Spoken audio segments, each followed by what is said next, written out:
Okay, hi, welcome to another Yu-Gi-Oh! Deck profile. I just attended one of my first locals after everything going on with lockdown and stuff, and took this Shaddoll deck with me and actually came first with it, well, joined first. But I thought I'd just share the deck profile with it and sort of just show what I did and some of the decks I had. This is a variant which is still kind of under works though, so just because it came first doesn't necessarily mean this is like the best build and everything, so just something to bear in mind with it, but no, it's definitely a good deck and very budget friendly too. So for the Shaddoll portion, we run 3 copies, if I can make sure the light doesn't glare on it, 3 Wendi, which basically gets you a summon from the deck straight away no matter what you do with it, so it's probably the best main deck Shaddoll that you got. 3 Squamata, just you mainly use it for its Foolish Burial effect for any of the Shaddoll cards in order to get plus off of them, and then use the additional effect to flip something and destroy. It has been helpful in a couple of situations when I was up against things like Barrier Statue's decks, where I was just able to destroy one of their set cards so they could try and protect themselves. 2 Hedgehog, again, just more searches. You flip it up to get one of the fusion spells, and then if it's sent to go, you can set up one of the monsters. 2 Beast, draws are always nice, and 2 works out fine for the ratio for these 2. And then just 1 off for the rest of the Shadolls. 1 Falco, which I was able to use a couple of times, surprisingly. 1 NaeShaddoll Ariel, it did banish something, I think, from my opponent for one of their games and everything. I think it was a ritual deck, and it just mucked them up quite a bit. And the 1 Dragon, which definitely proved to be quite beneficial in late game situations. Then moving on to the extra things I have, I do run a Predaplant engine of the 3 Orphys Scorpio, and then the 1 Darling Cobra. So you basically summon this in order to pitch a card and summon the Darling Cobra in order to search out one of your fusions from the deck.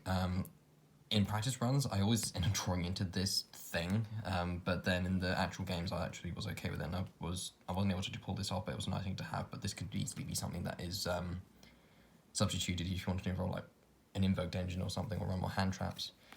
The 1 Trick Clown, just a useful thing to have as like 2 means of being able to get Construct out easily. I had the 1 Damage Juggler for the minute, because I was testing it out between that and having a Fairy Tale Luna in, and I never actually drew into this. I did draw into this once, I never had to use it. It's easy just to run the damage jugglers, I think, probably. Either that or go for 3 copies of Luna. Just don't mix these 2 because it's a bit more difficult. The personal tech which I had when I had this as originally as a 60 card variant, 3 PSY-Frame Gamma and then the 1 Driver.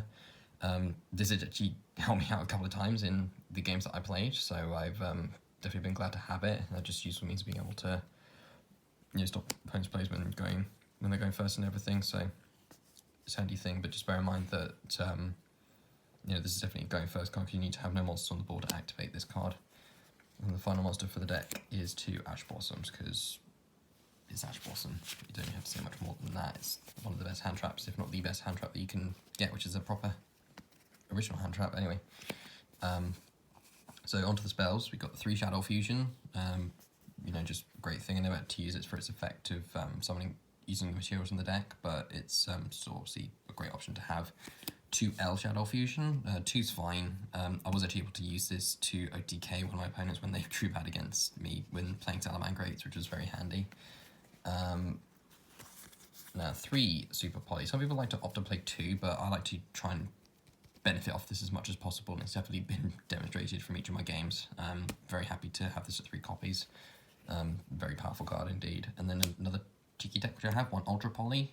Basically it is like Super Poly, whereas the spell speed 4 and you have to use monsters on the field, but you only use your monsters. But then the bonus thing is that you banish this from the graveyard to summon the 2 monsters you had as the fusion materials for the fusion monster that you have, but they lose their effects and their attack and defense becomes 0, but you mainly use that for link plays and everything, so that's why I kind of included it in this, because I had an idea which never actually came to be in the game.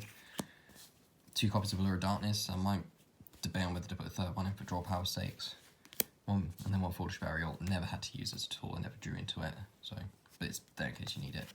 And then finally 2 copies of Reshaddoll Incarnation, which I always end up sending from Squamata just to banish this in order to get a flip effect off. But it's definitely a beneficial card to have and a very useful addition to the Shaddoll archetype. Moving on to the sideboard.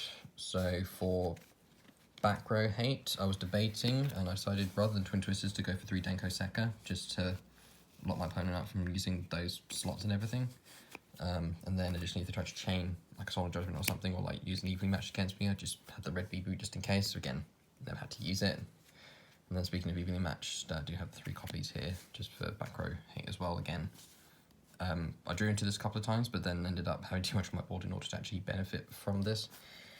And that's the back row stuff. For front row, 3 Nibiru, never sided this, and then 3 Veiler. Again, never had to use this, but it was there for a handy means. And the 1 Dinowrestler Pankratops. And then as an extra thing for extra deck stuff, my Dragon of the Swamp, because there was actually a Dolce player that was there. I didn't go against him, but this would have been handy to use against them to, you know, super poly away one of their fairies, and then something like the Hookay, which is a beast type. And then that's that. So now moving on to the Shaddoll fusions, we've got Apkollone, which is a very handy thing to be able to just negate your opponent's stuff permanently. I might possibly bop this down to 1, because I only have to find myself just playing 1, and then just having, you know, something else in the extra deck will be a handy little feature. 2 Construct, got the 2 different artworks for it. It's just a great card. I'm very happy to have this at 3 in its unerrated version, unlike what it had in the OCG. But yeah, another extra Foolish Burial thing, and then just being able to destroy any special summon monsters, good when it battles. Never to use that effect. And then just one tactic I decided to go for is basically incorporate all of the Shaddoll Fusion attributes, just so that Super Poly was more or less never dead. Didn't really have to use it against any things except for Grister against the Salamangreat player. this is just useful for an Emancipator, the Shek and Naga. Wendigo, just in case I might go against a Crystal Wing or something, and then Annoy Tillis, which I was just thinking against like Deep Sea Diva decks and everything, but again, like these ones never actually came up. But I just didn't think they're good to have. I might possibly take out the Wendigo, because it's the most dead at the moment, because there's no competitive decks which will win that, to be honest. I'm going against maybe something like the Barry Statue, the whatever it is, the Whirlwinds. But yeah, and obviously maybe pop in second window or something, because this is just a very good card. And then, sorry, the glare a lot getting bad. Starving Venom Fusion Dragon, was able to use this to OTK my opponent when I used this with the Predaplants, and just use, then use the Ultra Polymerization to get the materials back for link plays. 1 Omega, in case I get able to get it off with my PSY-Frame stuff, like if they use the exact lock against me in my turn. Never did happen, might possibly take this out, but it was just there as if I needed it. And then for links, the 1 Shaddoll Construct, which I was able to use against the Barry Statue deck, which was pretty good. 1 Lambo, again, just for the PSY-Frame stuff, just to make sure the effects weren't dead. But again, I never used this and didn't even use it in playtesting, so I might take it out. 1 Cross Sheep, again, didn't use it, but it's useful to have just in case. And then the Shaddoll Dragon, which I had for the sake of when it was, again, just for the Ultra Poly stuff, but I only pulled this off once, so it might possibly be taken out. But like I said, it's perfectly fine in that regard. And then that is basically everything for the Shaddoll deck. Very, like I said, very effective, very cheap, and I'm very happy to have been able to win with it today. And that's more or less it. So I hope you guys have enjoyed this, and I shall catch you next time for whatever video I do next. So long, take care.